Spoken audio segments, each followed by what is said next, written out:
It was Thanksgiving Day in New England in 1631. Betsy and her sister Prudence watched their parents going down the path toward the church 3 miles away. Betsy and Prudence had wanted to go too, but their father had said the snow was too deep, and Betsy had a cold. "I wish I could have gone along," sighed Betsy. "Maybe I would have seen an Indian." "Betsy," Prudence frowned at her younger sister, "you wouldn't want to see an Indian. The only kind of Indian you'd be likely to see in this forest would probably try to hurt you with his tomahawk." "Red Squirrel wasn't that kind," protested Betsy. "Well, there aren't many Indians like Red Squirrel," said Prudence. "He and his people were friendly to the white people. But they moved away almost a year ago. Come, I'm going to baste the turkey, and you'll have to help." The turkey was roasting on a pole set across the fireplace. While Betsy held the long-handled saucepan beneath the turkey, Prudence poured spoonfuls of water from the pan onto the turkey. This kept the meat from becoming dry as it roasted. When the turkey had been basted enough, Prudence picked up her knitting and sat before the fire. Her needles clicked as she worked on a scarf for her father. Betsy went back to the window. The morning seemed very long. The good smell of roast turkey filled the room, and her mouth watered. Too watered.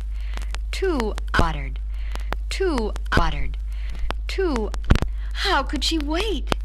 If something exciting would only happen, like seeing an Indian. Suddenly she gasped. Something was moving out among the trees, something quite small and close to the ground. It looked like a little boy. "Prudence!" she cried excitedly. Look, an Indian!" Prudence dropped her knitting and ran to the window. Visions of tomahawks and war paint ran through her head. Just at that moment, a little Indian boy came out of the forest, all alone. He was about 3 years old, and he had a round, fat face and 2 shiny black eyes. He was wrapped in a bright blanket, and he was stumbling through the snow toward the house. "It must be one of Red Squirrel's children," cried Prudence. "Of course that isn't one of Red Squirrel's children," Betsy said. "Don't I know exactly what every one of them looks like? This is a strange Indian. Oh, look at him, Prudence. Isn't he cute? Let's get him to come in. Maybe he's lost. Maybe he's hungry." The girls went to the door and opened it.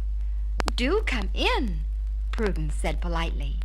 "I'm sure you must be cold out there." Betsy laughed. "Oh, Prudence, he doesn't understand what we say."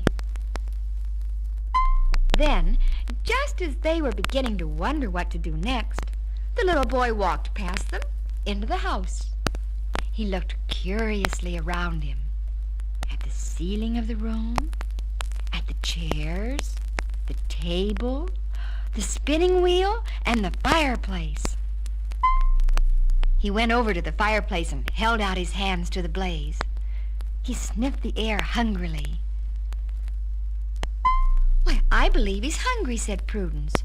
"We must give him something to eat." "Perhaps we ought to eat with him," suggested Betsy quickly. "We couldn't let Father and Mother eat their Thanksgiving dinner alone," Prudence said. The girls carved a piece off the turkey and put it on a plate. They put a big spoonful of sauce beside it and one of potatoes and gravy. After helping the little Indian take off his blanket, they lifted him up into a chair at the table. He looked uncertainly at the food on his plate. All this time, he had not said one word. He picked up the turkey in his hands and took a bite. Then he reached out to pick up the potatoes and gravy the same way. "He doesn't know how to eat," Prudence said. "We'll have to feed him." So they took turns feeding their small guest. First, Prudence would put a spoonful of potatoes and gravy into his mouth. When he'd swallowed that, Betsy would put in a spoonful of sauce. Then the little Indian would take a bite of turkey and then a bite of bread. They made a game of it, and soon he was laughing so much that he could hardly eat. Suddenly, in the midst of the game, he pointed toward the window and gave a pleased, excited cry. He began to talk very fast in his own language. He struggled to get down out of his chair. Betsy and Prudence, somewhat surprised, helped him down and followed him to the window. Outside, the snow was falling fast, but the girls saw nothing unusual. Prudence wondered uneasily what the little Indian had seen. Suppose this was the child of an unfriendly Indian. She began to wish that her parents would hurry home. At last, the little Indian returned to his meal. When he'd eat his meal, there he slept peacefully. After clearing away his place at the table, they sat down before the fire. Prudence threw on some more sticks and took up her knitting. Betsy, on a low footstool close to the old settle, looked at the little Indian. "Isn't he nice?" she whispered. "His tribe must be camping in the forest. I suppose he wandered off and got lost. I imagine his mother's worried, don't you? He's so little." "I only hope," said Prudence, "that when they find him here, they won't think we were trying to steal him and tear the house down over our heads." "They won't do that," Betsy said softly. "He'll tell them that we're his friends and that we gave him part of our Thanksgiving dinner. I hope he's going to the forest. Then we can play with him." "Oh, dear me," said Prudence suddenly. "I'm getting sleepy myself. I think I'll rest a while." And she drew her own footstool up close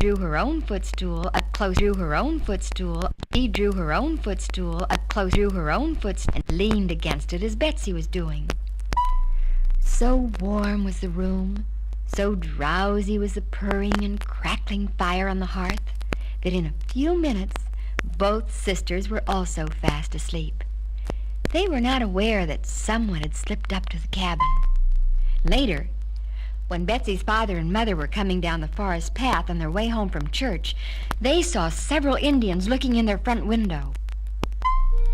The father, badly frightened, shifted his gun under his arm and started forward quickly. "Wait," said his wife in a low voice. "Let us see if they're friendly. Speak to them first."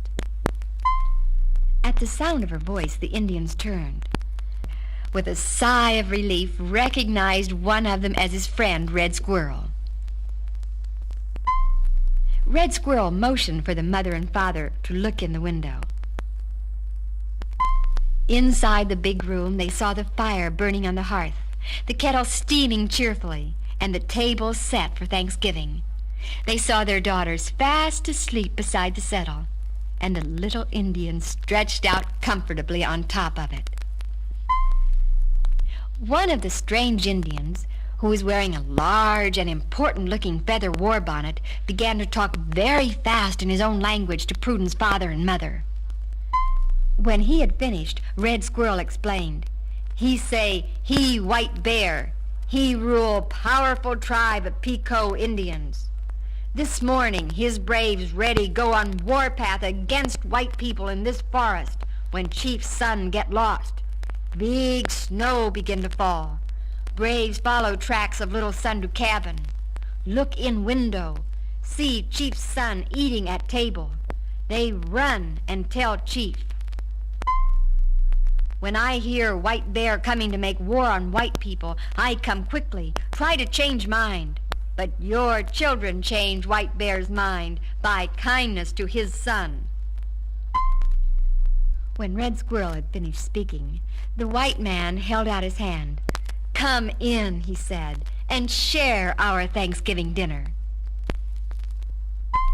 The Indians entered the cabin with great dignity. Betsy was delighted when she saw them. Even Prudence was thrilled. The Indian boy, whose name was Little Wolf, was happy to see his father. Although he had already been given one Thanksgiving dinner,